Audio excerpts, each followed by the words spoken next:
How the Grinch Stole Christmas by Dr. Seuss. Every Who down in Who-ville liked Christmas a lot. But the Grinch, who lived just north of Who-ville, did not. The Grinch hated Christmas, the whole Christmas season. Now please don't ask why. No one quite knows the reason. It could be his head wasn't screwed on just right. It could be, perhaps, that his shoes were too tight. But I think that the most likely reason of all may have been that his heart was 2 sizes too small. But whatever the reason, his heart or his shoes, he stood there on Christmas Eve hating the Who's, staring down from his cave with his sour, Grinchy frown at the warm-lighted windows below in their town. For he knew every Who down in Who-ville beneath was busy now hanging a mistletoe wreath. And they're hanging their stockings, he snarled with a sneer. Tomorrow is Christmas. It's practically here. Then he growled, with his Grinch fingers nervously drumming. I must find some way to stop Christmas from coming. For tomorrow, he knew. All the Who girls and boys would wake bright and early. They'd rush for their toys. And then, oh, the noise. Oh, the noise, noise, noise, noise. That's one thing he hated. The noise. Noise, noise, noise. Then the Who's, young and old, would sit down to a feast. And they'd feast, and they'd feast. And they'd feast, feast, feast, feast. They would feast on Who pudding and rare Who roast beast, which was something the Grinch couldn't stand in the least. And then they'd do something he liked least of all. Every Who down in Who-ville, the tall and the small, would stand close together with Christmas bells ringing. They'd stand hand in hand and the Who's would start singing. They'd sing and they'd sing. And they'd sing, sing, sing, sing. And the more the Grinch thought of this Who Christmas sing, the more the Grinch thought, I must stop this whole thing. Why, for 53 years I've put up with it now. I must stop this Christmas from coming. But how? Then he got an idea. An awful idea. The Grinch got a wonderful, awful idea. I know just what to do. The Grinch laughed in his throat, and he made a quick Santa Claus hat and a coat. And he chuckled and clucked. What a great Grinchy trick. With this coat and this hat, I look just like Saint Nick. All I need is a reindeer. The Grinch looked around. But since reindeer are scarce, there was none to be found. Did that stop the old Grinch? No. The Grinch simply said, if I can't find a reindeer, I'll make one instead. So he called his dog Max. Then he took some red thread and he tied a big horn on top of his head. Then he loaded some bags and some old empty sacks on a ramshackle sleigh and he hitched up old Max. Then the Grinch said, get up! And the sleigh started down toward the homes where the Who's lay a snooze in their town.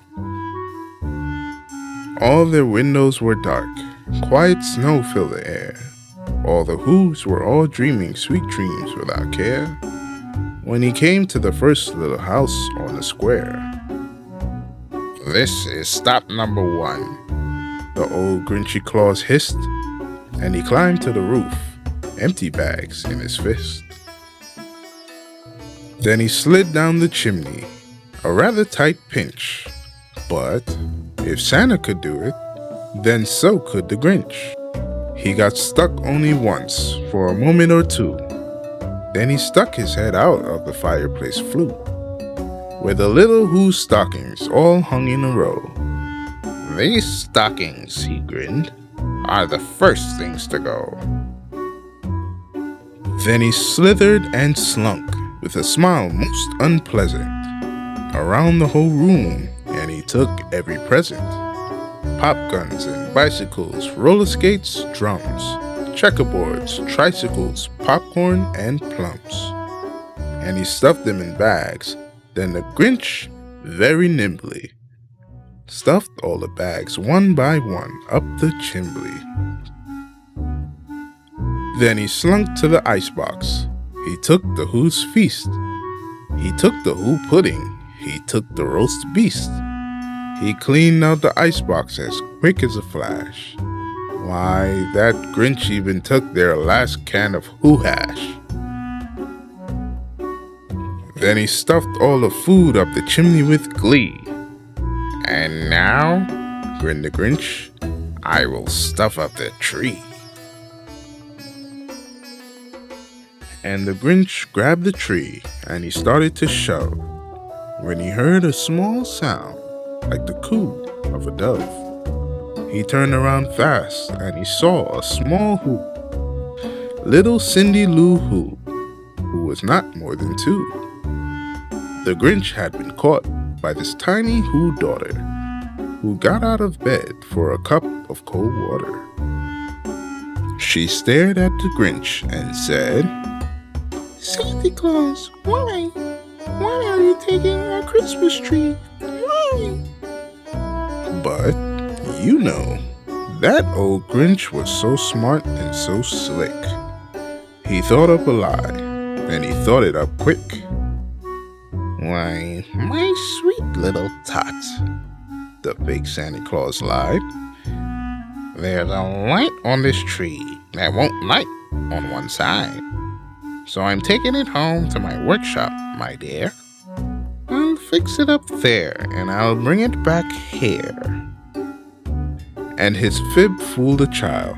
Then he patted her head, and he got her a drink, and he sent her to bed. And when Cindy Lou Who went to bed with her cup, he went to the chimney and stuffed the tree up. Then the last thing he took was a log for their fire. Then he went up the chimney himself, old liar. On their walls he left nothing but hooks and some wire. And the one speck of food that he left in the house was a crumb that was even too small for a mouse. Then he did the same thing to the other Whose houses, leaving crumbs much too small for the other Whose mouses. It was 1/4 dawn, all the Whos still abed, all the Whos still a snooze, when he packed up his sled. Packed it up with their presents, the ribbons, the wrappings, the tags, and the tinsel, trimmings, the trappings. 3,000 feet up the side of Mount Crumpet, he rode with his load to the tip-top to dump it. Pooh-pooh to the Whos, he was Grinchiously humming. They're finding out now that no Christmas is coming. They're just waking up. I know just what they'll do. Their mouths will hang open a minute or two. Then the Whos down in Who-ville will all cry, "Boo-hoo." "That's a noise," grinned the Grinch, "that I simply must hear." So he paused and the Grinch put his hand to his hair. And he did hear a sound rising over the snow. It started in low, then it started to grow. But the sound wasn't sad. Why? This sound sounded merry. It couldn't be so, but it was merry. Very. He stared down at Who-ville. The Grinch popped his eyes. Then he shook. What he saw was a shocking surprise. Every Who down in Who-ville, the tall and the small, was singing without any presents at all. He hadn't stopped Christmas from coming. It came. Somehow or other, it came just the same. And the Grinch, with his Grinch feet ice cold in the snow, stood puzzling and puzzling. How could it be so? It came without ribbons. It came without tags. It came without packages, boxes, or bags. And he puzzled 3 hours till his puzzler was sore. Then the Grinch thought of something he hadn't before. Maybe Christmas, he thought, doesn't come from a store? Maybe Christmas, perhaps, means a little bit more. And what happened then? Well, in Who-ville, they say that the Grinch's small heart grew 3 sizes that day. And the minute his heart didn't feel quite so tight, he whizzed with his load through the bright morning light. And he brought back the toys and the food for the feast. And he himself, the Grinch, carved the roast beast. The end. Oh, that Grinch, he is a mean one. Anyway, I hope you guys enjoyed this book.